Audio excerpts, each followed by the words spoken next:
and welcome to Primus Sententia. I'm Marcella Quintilia, here with Scipio Americanus and Gaius Rabidicus. How you doing, my friend? Let's get to it. Let's start with the story the entire empire is buzzing about, the controversial interview with Spartacus criticizing the GFL's new excessive stabbing as well as bludgeoning to the head and neck rule. Let's go to the tape. Spartacus looked like a dominating performance tonight. What are your thoughts on these new rules that led to this controversial disqualification? Well, Julia, I don't agree with the call. I stabbed the guy 4 times. If you remember, 3 winters ago, I got stabbed 7 times, but I still kept moving. And I finished the fight with my bare hands. What about the league trying to protect the gladiators? Listen, we gladiate with our instincts. People are overthinking this whole thing. And if they're not careful, they're going to get gladiators hurt. Listen, I'm trying my best not to bludgeon the head and the neck, but these fighters, they keep ducking into the knife trying to get a call. So look, you can find me all you want, but I'm going to stab to kill. We all know who won that fight. Harsh words from Spartacus. Scipio, what are your lead thoughts on the interview? Listen, we all know how I feel about Spartacus. I like the guy, right?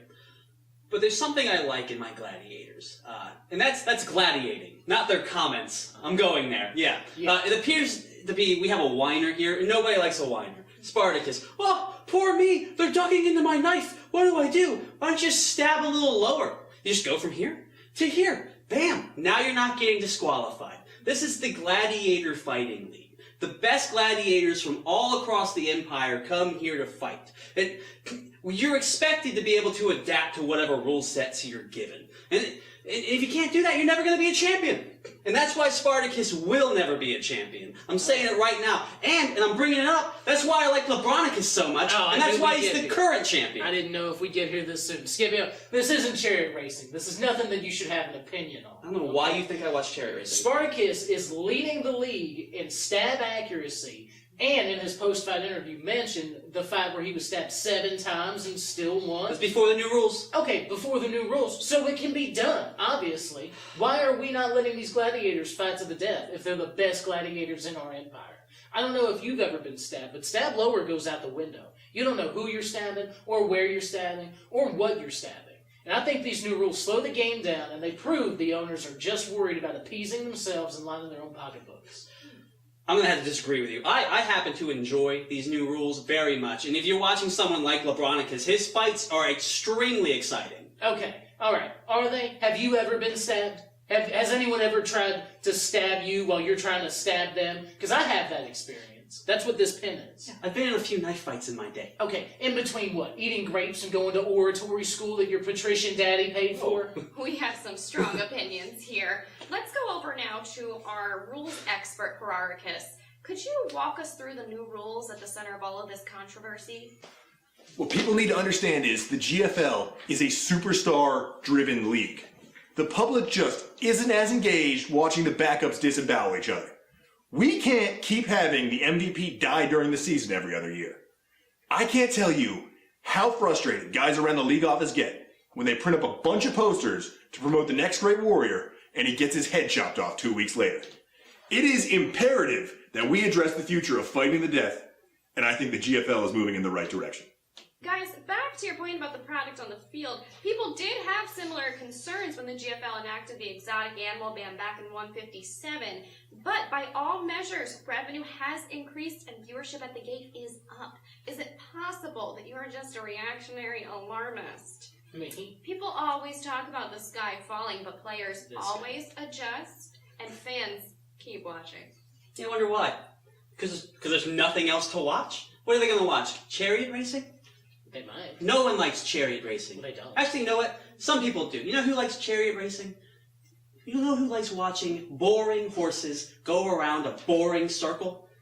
The Greeks. Okay. Bigoted remarks against the Greeks aside, you said it yourself, Scipio. There's nothing else to do. Revenue and attendance aren't up because the game is getting better and less violent. Revenue and attendance are up because we're conquering more and more territories and forcing people to accept our own way of life. No one is forcing these people to go to the Colosseum and watch. You try to rationalize this all that you want here, buddy, but it's the year 179. It is modern day Rome, and you're really just seeming like a grouchy old ex-gladiator I'm a grouchy stuck old back in the antiquated brutality of you your know day. what? I'll tell you what. You keep running your mouth, and I'll show you. I'll show you some of Just this calm down a little antiquated bit. brutality. Hey, we do like to keep things civil here at SBQR Sports 1. As I said, antiquated brutality. I'll get an exotic animal. Going back to our rules expert, could you please explain the bludgeoning to the head and neck rule, and so the folks at home can get a better understanding of the rule? The name of the game here is player safety. Fans want a more cerebral blood sport full of strategy and nuance. These rules facilitate that. Let's break out the tablet. See, right here, this is now the point where you can't stab. You know, it's a throat slash, fight's over, guy bleeds out, we're down a fighter, nobody wins. Well, accept the actual winner. Fans want to see a guy get stabbed and fight back. Nobody wants to see a guy rolling around on the ground, gasping for air that's never going to come. It's unsettling. We're trying to entertain people, not traumatize them. And the neck, that's just the line of demarcation. You can't go any higher than that. It is way too hard to promote fighters with their faces all jacked up. This is what you're going to look for now. The torso, that's the strike zone. This is where guys are going to be making their money. You know, you get an opening there and you just stab, you just keep stabbing. But not more than 3 times, because that's excessive stabbing. 4 stabs when guys start losing too much blood, you know, missing fights, medical bills start piling up. It's no good. And don't even think about stabbing below the waist. Higher chance of fighters bleeding out for some reason. Cruel joke by the gods, I suppose. But blunt instruments down there, totally fine. Any fighter can come back from a broken leg.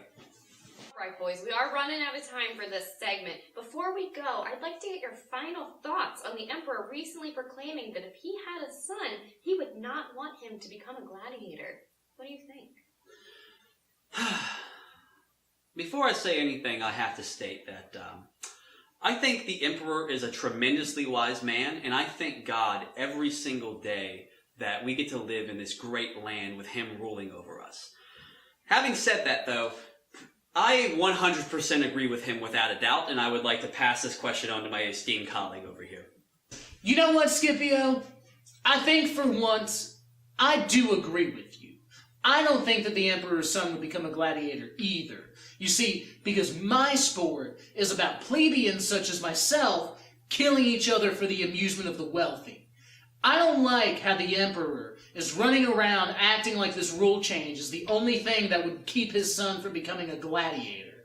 I mean, if you think officiating is difficult now, imagine how difficult it'll be when we have to rig everything for that soft-nosed sword twirler of a son he would so surely have.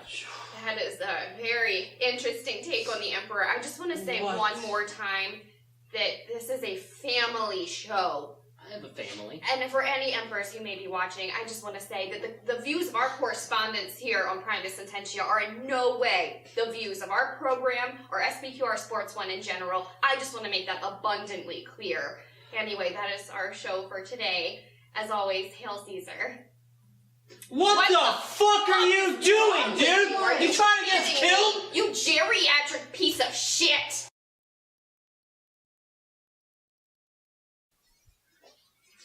Bigoted remarks about the Greeks aside, revenue and attendance aren't up because, fucking the game is good. Just hit me how ridiculous stab accuracy is.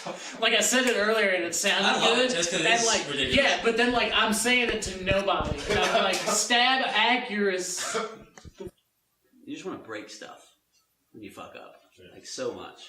You're gonna figure it out. This great land. I live in this great country. Great empire. That's blah, blah, blah. No.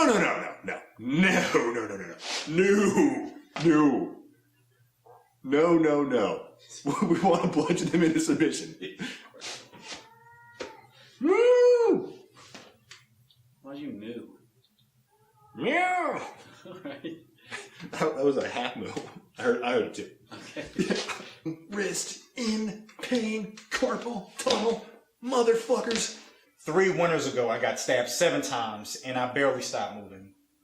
And I finished the fight with my bare hands. Can we stop and do it again? Yep. I felt the delay, and I was like, shit. He said Let's start with the story the entire empire is buzzing about. The controversial interview with Spartacus criticizing... Harsh words from Spartacus. Scipio, what are your lead thoughts on the article? And act like somebody you aren't acting, and it's fucking annoying. Piece of shit. Oh, I don't like it. I'm here alone, talking to a bunch of lights. Fuck this shit.